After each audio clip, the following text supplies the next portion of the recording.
እኔ ማለት ነው ዳኒ ምን እየሆነ ነው? ዳኒ ላይ እኔ በጣም ዳኒ ማለት በጣም እያሳሰበ ነው።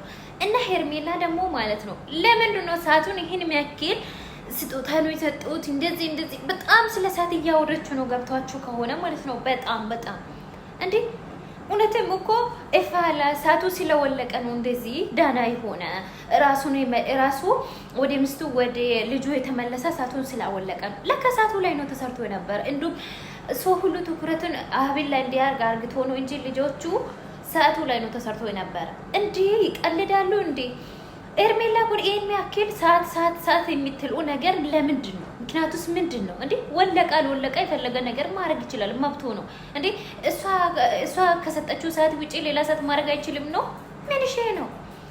አረ ጉድ! የምር የሆነ ነገር ሰዓቱ ላይ ነው ያለው። ሰዓቱ ሲወለቅ ነው እንደዚህ ደንዝዞ ቀረ ማለት ነው። ወደ ራሱ ይመለሳል ቀስ። እሺ አሁን ደግሞ መጨረሻ ላይ የሚታወሩት ነገር ማለት ነው እንዴት ነው? አልፈልግሽም ማለት እኮ ስንቴ ነው አልፈልግሽም የሚላት? አልፈልግሽም ብሏታል። እኔ ልጅ ሚስቴን ቤቴን መርጫለሁ፣ አልፈልግሽም፣ አንቺ አስፈላጊ አይደለሽም፣ አልፈልግሽም፣ ከዚህ በኋላ በህይወቴ የራስሽን ህይወት ኑሪ፣ አዎ አሳልፌያለሁ ብሎ ነገረ። ስንቴ ነው የምነግረው? ቀጥታ የምነግር ልጅ ነው ምናምን በምትለው ኦኬ።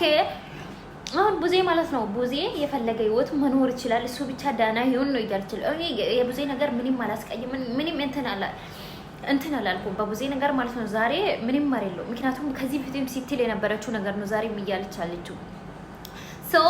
ግን አሁን ሄርሜላ በጣም በሰዓት እንትን እያለች ነው። ዳኒ በጣም እያሽቃበጠ ነው። አረ የዳኒስ ጉድ ነው እንዴ! ምንድን ነው እንዴ? ያዙኝ ልቀቆኝ አለ ዳኒ ደግሞ እንዴ!